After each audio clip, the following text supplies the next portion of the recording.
Millennials और TV का अटूट रिश्ता है। जब छोटे थे तब मोबाइल तो थे नहीं और मारियो जी और कॉन्ट्रा बंदा कितना खेलेगा।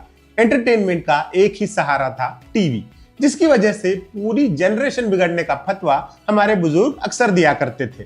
90s के सेकंड हाफ में कई टीवी चैनल्स आ गए थे और ढेर सारा कंटेंट उपलब्ध हो गया था। शाकालाका बूम बूम से लेकर शक्तिमान जैसे शोज।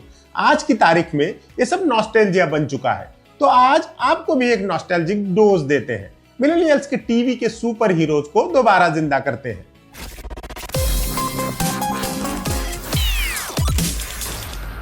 वो शोज जिनके किरदार तो छोड़िए टाइटल ट्रैक्स तक रटे पड़े हैं सबको। इस लिस्ट में हमने शक्तिमान को नहीं रखा है क्योंकि उस शो को कोई कभी भूला ही नहीं, उसका नॉस्टैल्जिया क्या ही बनता। बाकी अगर आप मिलेनियल हैं और इस लिस्ट के किसी सुपर हीरो को नहीं जानते तो इसका मतलब है आप पेरेंट्स के उस किलर प्रोजेक्ट का शिकार रहे हैं जिसका नाम था नंबर कमा रहे हैं इसके, केबल कटवाओ।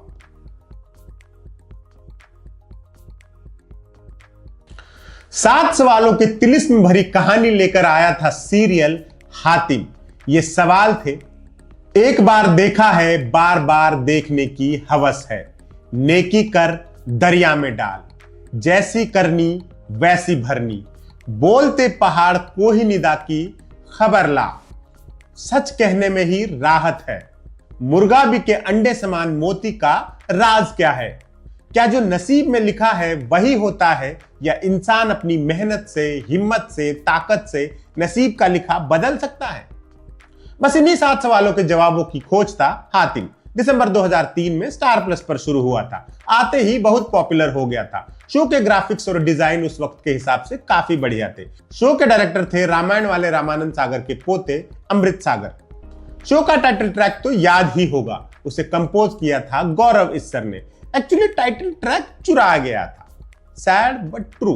हातिम का टाइटल ट्रैक साल 2000 में आई हॉलीवुड मूवी ग्लैडिएटर के Oscar nominated theme song now we are free से सीधा उठाया गया था, तो असल में क्रेडिट हैंस जिमर को मिलना चाहिए। गौरव इस्सर ने उसमें थोड़ा देसी टच दिया था बस। खैर जाने दे। यमन के राजकुमार हातिम का रोल किया था राहिल आजम ने, वही राहिल आजम जो सीआईडी में एसीपी प्रद्युम्न के बेटे नकुल बने थे, जिसे एसीपी साहब ने खुद अपने हाथ से गोली मार दी थी। वैसे तो राहिल ने काफी टीवी शोज किए हैं, लेकिन आज भी उनकी पहचान हातिम से ही है। राहिल आजम आजकल अनुपमा सीरियल में दिखाई दे रहे हैं। हातिम की बात हो तो बड़े कानों वाले होबो को कैसे भूल सकते हैं। होबो यानी अपने कीकू शारदा आजकल कपिल शर्मा के शो में धूम मचा रहे हैं। हातिम को टेंशन देने वाला कौन? दज्जाल यानी निर्मल पांडे, जिन्होंने बैंडिट क्वीन, इस रात की सुबह नहीं और ट्रेन टू पाकिस्तान जैसी शानदार फिल्मों में काम किया था। 2010 में निर्मल पांडे की डेथ हो गई। परिस्तान की राजकुमारी जैस्मिन का किरदार किया था पूजा रावल ने, तो उनके पिता बने थे Padmashri Tom Alter. Tom Alter का 2017 में निधन हो गया। ये शो 11 महीने चलकर बंद हो गया क्योंकि हमारे हातिम में 7 सवाल को जवाब ढूंढ लिए थे। वाकई क्लासिक शो था।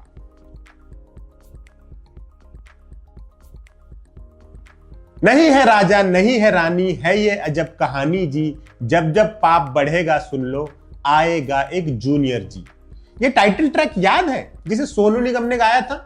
ये जूनियर जी का टाइटल सॉन्ग था। जूनियर जी दूरदर्शन का दूसरा सुपर हीरो था। ये नवंबर 2001 में शुरू हुआ था और 3 साल और 156 एपिसोड्स के बाद बीच में ही बंद हो गया। क्यों? क्योंकि इतने सारे प्राइवेट चैनल्स पर इतना कुछ आ गया था कि जूनियर जी की टीआरपी गिरती चली गई। शो में जूनियर जी बने थे अमितेश कोच्चर। इस शो के बाद अमितेश ने दोबारा कहीं काम नहीं किया। आजकल अपना बिजनेस करते हैं और YouTube पर अमितेश व्लॉग्स नाम से चैनल चलाते हैं। अमितेश ने कभी बताया था कि इस शो के फाइट सीन्स के दौरान उनकी कई बार हड्डियां टूटी थी। कुछ भी कहो, था तो सुपर हीरो। सुपर तो खैर विलन भी था, नाम था फ्यूमंचो। ये रोल किया था प्रमोद माउथो ने, जिन्हें आपने राजा हिंदुस्तानी, दिलवाले और खलनायक जैसी फिल्मों में देखा होगा। मोस्टली दुष्ट मामा बनते हैं।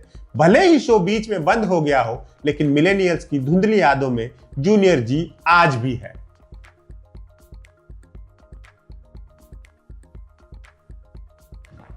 ट्रेन से भी तेज दौड़ने वाला सुपर हीरो कर्मा। ये शो देखकर कई बच्चों में तेज दौड़ने का शौक डेवलप हो गया। चलो फायदा ही हुआ। ये शो अगस्त 2004 में स्टार प्लस पर शुरू हुआ था। वैसे तो ये 2002 में ही शुरू होने वाला था कल की नाम से, लेकिन चैनल को ऐसे साइंस फिक्शन थ्रिलर में कोई दिलचस्पी नहीं थी। फिर 2003 में ऋतिक की कोई मिल गया हिट हुई और अचानक से चैनल को इंटरेस्ट आ गया। शो में मेन हीरो यानी कर्मा बने थे सिद्धार्थ चौधरी। अब एक्टिंग छोड़ दी है, विजुअल आर्टिस्ट बन गए हैं, इंडिया भी छोड़ दिया है और अमेरिका के बॉस्टन में रहते हैं। आखिरी बार शाहरुख वाली डॉन में दिखे थे। कर्मा एकता कपूर के प्रोडक्शन हाउस का पहला सास बहू से हटके शो था। इसके डायरेक्टर थे संतराम वर्मा। इन्हें हल्के में मत लेना, कसौटी जिंदगी की, क्योंकि सास भी कभी बहू थी से लेकर नागिन तक इन्होंने 60 से ऊपर टीवी सीरियल्स डायरेक्ट किए हैं। एक फिल्म भी बनाई थी कृष्णा कॉटेज। शो में सिद्धार्थ के अपोजिट थी रीवा बब्बर। अगर आपने मेड इन चाइना फिल्म का नारी नारी गाना सुना है तो बता दें कि इसी गाने के ओरिजिनल म्यूजिक वीडियो से रीवा ने डेब्यू किया था। इनके अलावा गौरव कपूर, मोहन कपूर, टीनू आनंद जैसी कई हस्तियां थी। शो 7 महीने बाद बंद हो गया था, लेकिन कर्मा आज भी सबके जहन में कहीं ना कहीं मौजूद है।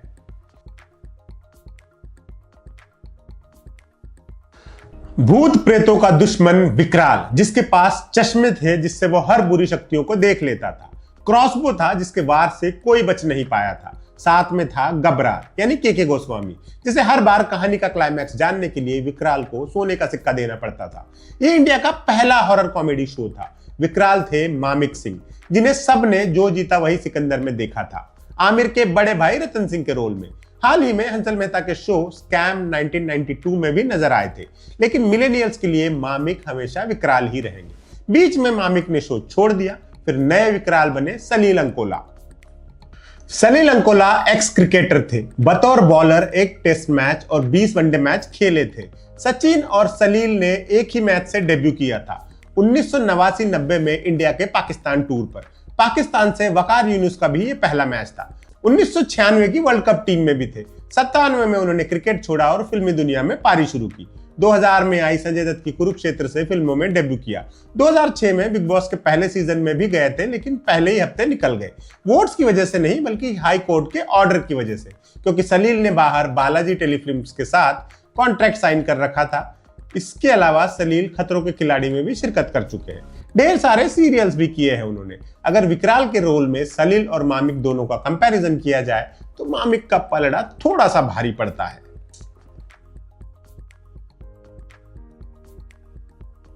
हमारी लिस्ट में आखिरी नंबर पर है चाचा चौधरी। अब ये मत बोलना कि चाचा चौधरी सुपर हीरो नहीं थे।